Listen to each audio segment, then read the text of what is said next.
I swore I would never use my power again. That is the first line of dialogue we hear in the new Life is Strange trailer called Life is Strange Double Exposure. Now I don't know about all of you, but I am shocked. Not only is Max going to be in this next Life is Strange game, but she's a protagonist. As we've seen from the other games, such as Life is Strange 2 and True Colors, well, there's only 2 games really, it's not that many, but Max and Chloe are often referenced or mentioned in the games. So being able to play as her again is truly shocking for me. I mean, like, I found out about this, shout out to Dr. Daniel, when I woke up. I got a message from him. He said, oh, the trailer's out, and I had a look. Didn't even need a coffee in the morning. I was like so awake, like what? Yeah, but I still got a coffee anyway, you know, because I want to make this video. I want to get it out as quickly as I can. I've been watching it, rewatching it. I'd like to go over my thoughts and discussions. Now, a while back, I made a video about the next Life is Strange game that was leaked, where we supposedly played as Max. And from what I saw from the trailer, a lot of these leaks are true.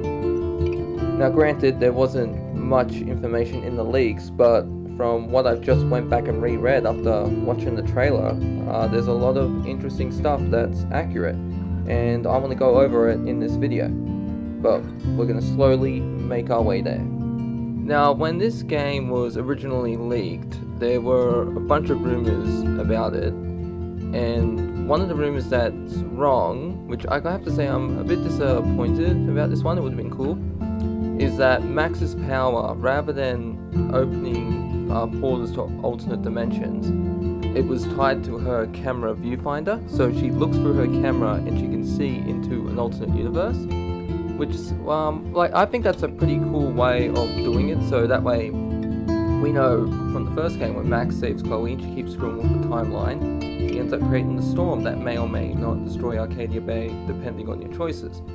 So having this as a way, okay, Max is not interfering with her timeline, she's just looking into an alternate universe, that would have been pretty cool. But you can argue that this is the same. Max is just going to an alternate, using her powers to go to an alternate universe.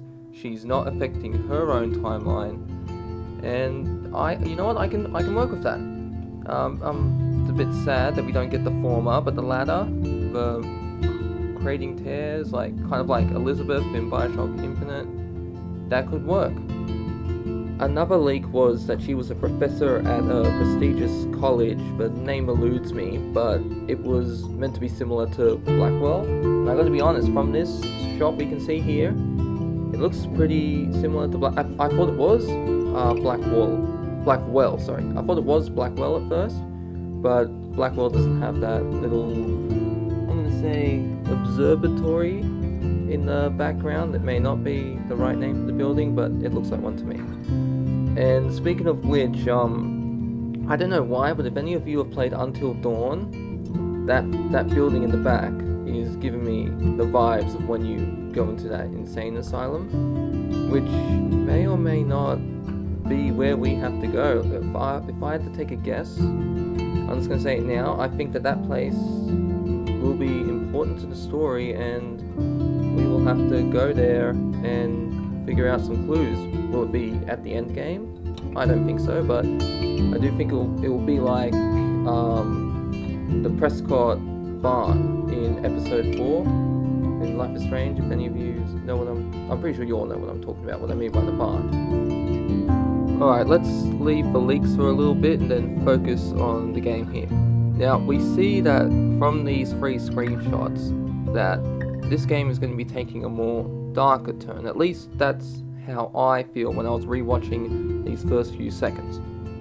Now, I don't know about any of you, but it's just the tone here for this trailer that really sets it for me. It makes me feel, and I'm not in a bad way, I get this uncomfortable feeling. You know, if you're ever walking home at night alone, you're always looking over your shoulder, making sure that nothing's going on. If we take a look at Life is Strange 1, Max wakes up in a storm, and for her it's obviously scary, and for us the players, we're like, what happened? But that's not what's happening for me here after seeing this. Now granted, this won't be, I doubt this will be the opening scene of the game, but when we get to this point, in fact, I'd like people, when you get to this point, think back to when you played the first Life is Strange, that opening scene with the storm, and then if you can remember what you felt then, remember, like, compare that with how you're feeling when this eerie scene comes up, because for me, it tells me that this is going to take a darker turn. I feel like this will be a darker Life is Strange game. And you can even tell from this title card, an all-new supernatural murder mystery. Now, Life is Strange True Colors did have a murder mystery, but for me that was not supernatural, because you compare that to the first Life is Strange. Max's powers played heavily in that. Now, granted, Alex's powers did help, but Alex's powers didn't have drastic consequences like Max's. Alex, she could sense a person's emotions. She could take away grief, anger, sadness. But Max, whenever she rewound time, how she kept saving Chloe's life, and the storm just kept getting bigger and bigger until it either wiped out Arcadia Bay, or Max travel back in time and let Chloe die. Now you can make the argument, no, Alex's powers do have a negative effect. When she takes someone's negative emotions away, she ends up absorbing that negativity. That's true. But the difference is, when Alex uses her powers, the effect is internal in her. But Max's powers, the effect that she has is external. That being said, I do enjoy Alex as a character. I think she's well written, and I enjoyed the powers. But I don't know, maybe I'm just biased because Life is Strange 1, you know. And speaking of Life is Strange 1, we finally get a look at Max, and I gotta be honest with you, I was a little worried when I heard Max's voice, because there have been a lot of games lately, like that Fable 4 and Spider-Man 2, they take the female characters and I'm not going to sugarcoat it, they beat them with an ugly stick. So I'm pleased to see that Max still looks good, you know what I mean? And I brought up Alex here in case any of you are wondering, it's just the hair to me reminded me of Alex, so I thought it was an interesting comparison to make, you know, I might be wrong. But, you know, let me know, do you think the hair looks similar? And I gotta be honest, I'm not sure how I feel about the facial appearance of Max, because a few years ago we got the Life is Strange remaster, and I'm used to that, and so, like, with a new engine and the way technology advances for games, obviously there's going to be different, you know, facial, like, improvements, like, on characters, the UI, the game environment, everything. When you put a new engine, everything's going to be upscaled. It's a lot like, if any of you have seen the recent Dragon Age Veilguard trailer, Varric's in that, and we get introduced to the new cast of characters that's going to be in it. And if you take a look at Varric in Inquisition, he looks a lot different than he does in the trailer. Just as Varric from Inquisition looks different from Varric in Dragon Age 2. I guess maybe because I prefer story over, you know, graphic design and everything else, so that's why one of the reasons I actually been playing Dragon Age Origins, and I got like a mod to fix up the graphics and everything, and I just don't like the faces of the companions, which sounds stupid. They look good, but I guess I'm just used to that old school feeling. But enough about that, we're here to talk about Life is Strange. Now here we have Max with her friend Sophie, who is tragically going to die, and another guy who's a security guard. I cannot for the life of me figure out his name. I've tried zooming up on the security badge. He's clearly a security guard. Not sure if he's like David and is packing heat, or is just there's someone that patrols the campus and that. Or maybe he's someone that stays in a security room and just watches monitors. I don't know. But I think that, because Life is Strange, every game there's always been two romance options, and I think these two will be the romance options for this game, which, to be honest, it brings up an interesting dilemma. In every Life is Strange game, after the first one, of course, we are presented with the option. In the beginning of Life is Strange 2, did we sacrifice Arcadia Bay? Yes or no?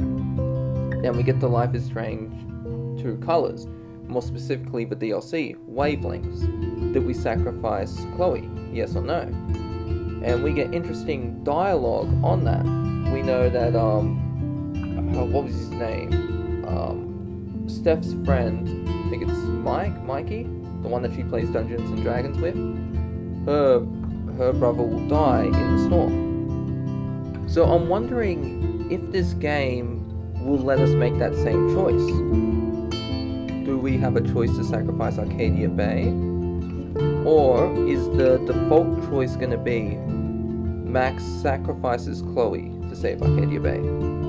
Because if they do this, and people say, okay, yes, I was with Chloe the whole time, you'd expect Chloe to have a lot of screen time on there. And I just don't know how they're gonna do this and just make that a default choice, because, you know, in some people see Chloe as Max's best friend, other people see her as her love interest. So they're gonna have to be very careful. And honestly, I'm just gonna say this: like, I chose to sacrifice Arcadia Bay, save Chloe. But for this game, if that option is presented to me, I'm gonna be choosing sacrifice Chloe, because for me, that's a big part of Max's character, is knowing that she can't control. She can manipulate time, but she's not a Time Lord. She is not a god. Okay, she is mortal. She is a mortal with powers, and those powers have limits, and that's what I like. I don't like OP characters.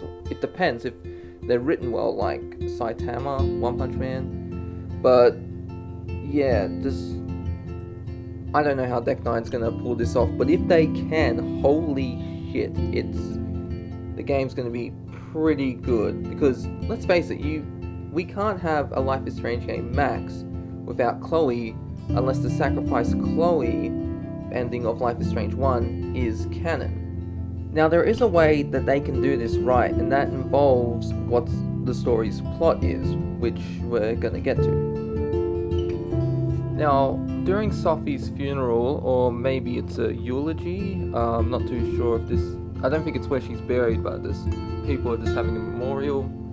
Like, if you remember the second episode of True Colors, they all had that little gathering at the bar and honored Gabe and told stories about him. But here, Max is hearing Sophie's voice, and I think what's going to happen is at first she thinks she's in grief, and then she's going to remember, if you remember the end of episode 3 for Life is Strange, Max is looking at that photo of her and Chloe from 5 years earlier when they were 13, and she hears Chloe calling out her voice, and when she focuses on the photo, she travels back in time. So I think there's going to be something similar here. So the way she looks at her hand, I think she's going to feel maybe some type of energy, or because it looks different the way she looks at her hand. It's not like she's going to rewind time. It's like she's feeling something. Maybe I guess a good equivalent would be, you know, when your hand starts to go numb, maybe it's a feeling like that, and then she will use her powers, and we see that she does. And it's just like Bioshock Infinite. The way Max is opening a tear is very similar to how Elizabeth does it, and I don't know why, but I just love that. Now, I know what people are going to bring up. If any of you follow my channel, you know I upload the comics, and in the comics, which I think is going to be very different from this game, is that it appears that Max has the ability, she is in complete control when going to this parallel universe, or alternate timeline, whatever you want to call it. But in the comics, she wasn't, not until the very end. But here, Max appears to be in complete control, or so we think. Now, if any of you remember, I remember there's a scene in this trailer I want to talk about. I'm going to jump right to it because this is very important, and it involves Max's powers and what this is going to do to not just her timeline, but the other timeline, or the other universe, whatever you want to call it. And I think it's going to be very interesting what the consequences will be. And from what we can see here, history is clearly repeating itself. In Life is Strange episode 4, after Max and Chloe discover Rachel's corpse, they go to get revenge, well, Chloe goes to get revenge on Nathan for killing Rachel. As they go to enter the Vortex Club, they look up, Max looks up, because other people look at the sky as well, and she sees 2 moons. 2 moons, what? Because Max has messed with the timeline so much, it's done this strange phenomenon, and you can even find news articles on this later in the game, I believe in episode 5, and people are saying, nah, these kids are just talking crazy, there was no video or camera proof. How do you not get proof? But I assume even if there was, scientists would just say, nah, that's doctorate footage, it's not real, there's only 1 moon. And in this new game, it's the same thing's happening, except the moons are blue and red. I believe that's blue, I apologize, but I am colorblind. Now, the red moon has different meanings in certain cultures. For example, which is the one I believe is true. Native Americans believe that when a full moon is red, or blood moon, as it's called, will indicate a disaster is coming. Something bad is going to happen. And I do believe that Max doing this is going to screw something up. Now the question is it her universe that's getting screwed, or this other one? And more importantly, what will the toll be on Max's body? Because we know in Life is Strange, when Max uses her powers, when she puts too much strain on her body, her nose bleeds and she ends up passing out. And sometimes her powers won't even work, as we saw towards the end of Life is Strange episode 2, when Max goes to save Kate. She freezes time, gets to the roof, but can't use her powers, so she has to convince Kate to come down from the roof. Now, one of the things I am quite interested actually, I don't know if any of you remember, but towards the end of episode 5, just right before Max gets out of that nightmare, she has a conversation with an alternate version of herself, people dub Evil Max, but I call her more of a bitch Max. But it's very interesting because she goads Max, she's like, oh come on, you used your powers to rewind time to get everyone to like you, and now you're gonna destroy Arcadia Bay to save Chloe. What if she makes a return? I'd be very interested to see what if she is the villain. Now that is a stretch, I do not believe that, but could we see her again? It would be very interesting. And she could chastise Max, be like, oh look what you're doing, you're messing up time again, and maybe even bring up past choices from the previous game. Or maybe if any of you have ever played Twin Mirror, you have that alternate personality that's kind of, I thought it was, when I first saw the trailer, I thought it'd be like your twin brother, but he's in kind of a different version of you, like the smarter version, you know, the more inquisitive one. And in the end, you have a choice to stick with him or to let him go. Could Max possibly be interacting with the bitch Max? Maybe, I don't know. But it is a bit of a stretch. But speaking of the alternate realities, let's talk about the comic for a bit. Now, if you all remember at the end of issue 4, Max ends up going to this new timeline where Rachel and Chloe are, where they left Arcadia Bay and they're living their life in, what was it, California? It's been a while since I read it. But what happened, well, I theorized that Max, she ended up possessing the body of the Max in that timeline. But then you could also argue there are 2 Maxes in that timeline, but I think the first one makes more sense. And it would make sense for this, because I think it would be very interesting, because we know from the first Life is Strange, we see that whenever Max goes back in time when using a photo, her body goes on, I guess you could say, autopilot. When she changes something in the past, she jumps ahead in time right to the moment she left her body. So while she does that, this other Max is just living life, and then like a save file, our Max will go back into her body, will overwrite the current Max, and then she'll be there.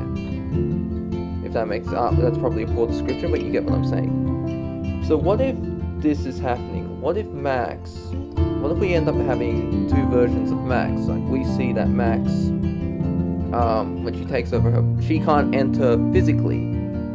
Like there can't be two Maxes in an alternate timeline, so she has to possess the body of a Max in that timeline to solve this mystery. And whenever she goes back to her timeline, this other Max will be like, wait, what? What's going on? And clearly she would know, because she would be rewinding time.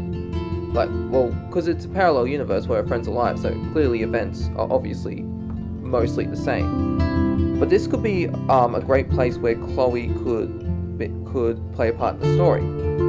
Because, as I mentioned before, each Life is Strange game asks us, do we sacrifice Arcadia Bay or Chloe?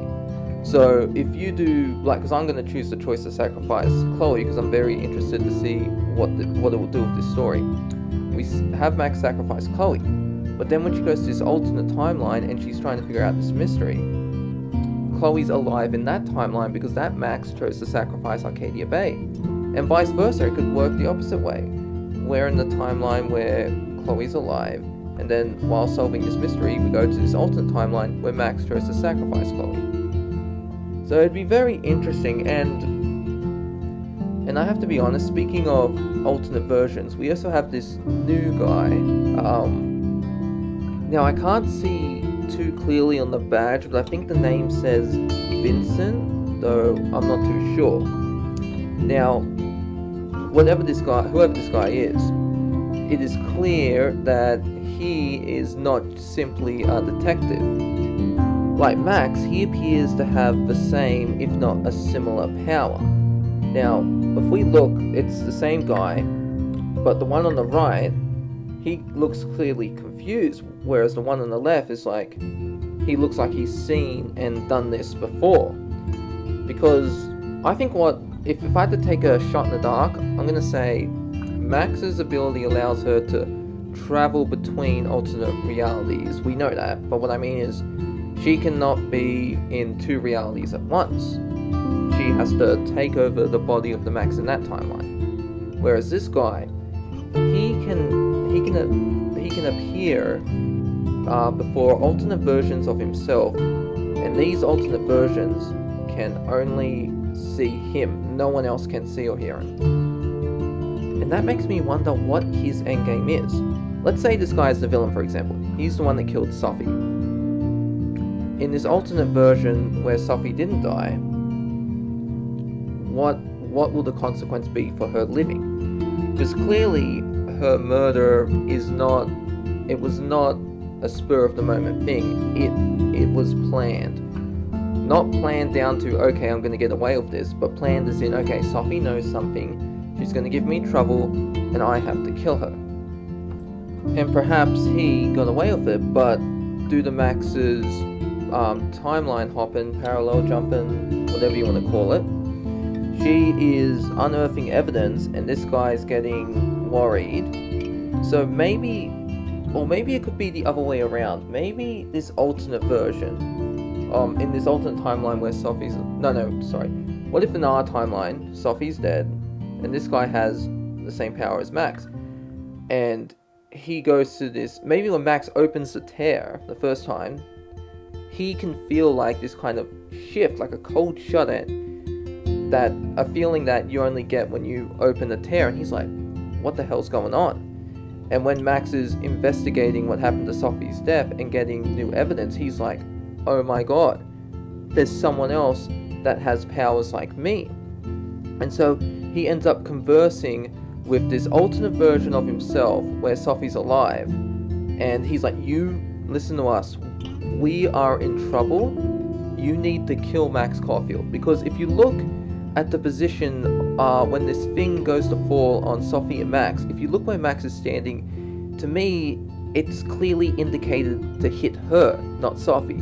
You can see, okay, it's trying to kill them both, but it's more in the way of Max. It's gonna hit Max more. And in the other shot, you see someone's got a gun on Max. So I do think if this guy is the villain of the story, he's gonna do everything in his power to kill Max, so that way the two of them, so the one in the original timeline, if he killed Sophie, he gets away with the crime scot-free, doesn't have Max hassling him, and then the alternate version of him, he can go ahead and kill Sophie without Max's constant interference. And this also brings to mind what is going to happen to these alternate universes now that there's not one, but two people screwing them up with their powers. I mean, that'd be amazing. Like, maybe what could happen is, another theory about how the game could end, Max and this guy would have to die. There can't be two people with the same powers screwing stuff up. In order for there to be balance, one will have to go. Maybe, maybe not. We'll just have to wait and see. Now in this next shot here, we see Max and someone. She's crouching down. You can see there's a number 1 there near Max's feet. The bottom left, it's clearly one of those crime scene indicators. Okay, this is the first piece of evidence, and they go 2, 3, 4, 5. Is this Steph? I can't tell if it. I think it is, because I was getting confused. I was like, wait, is that Chloe? He's like, no, she's got the beanie. I was like, oh, was that Rachel Amber? No. I think it's Steph. I have to go back and take a proper look, but I think it might be Steph. Please correct me if I'm wrong. But what is she doing here? Is Alex with her? Will we end up seeing Alex as well? Because I'm not too sure what her involvement would be if it is her. And maybe this game could be, okay, who did...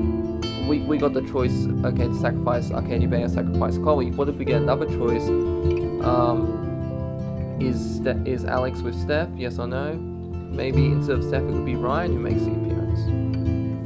I don't know, but truth be told, I'm not really, now that we got Max back, I'm not as interested in Steph and Alex and Daniel and Sean. Because, you know, Max is... When I think Life is Strange, I think of Max. I like all the games, but, you know, it's just...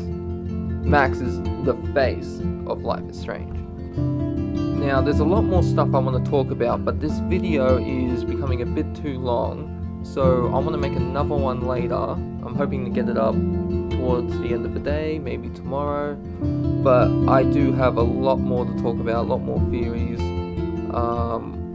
I have to do a lot more research, because I'm just watching the trailer, but right now I want to take a day to dissect it, look into it, find out all the information I can, and then get back to talking about this with you. So anyway, that's the end of this video. I hope you enjoyed it, and if you have any theories, let me know in the comments below. And fingers crossed, like, because this game, it could, with them bringing Max back, it could make or break the Life is Strange series. Could Max be the main protagonist from now on? Will we get to play as Sean or Alex again? I don't know, but we'll have to wait out and see what the future holds for us. I hope you all enjoyed this video, and I'll see you in the next one. This is TotalGamerJunkie, signing off.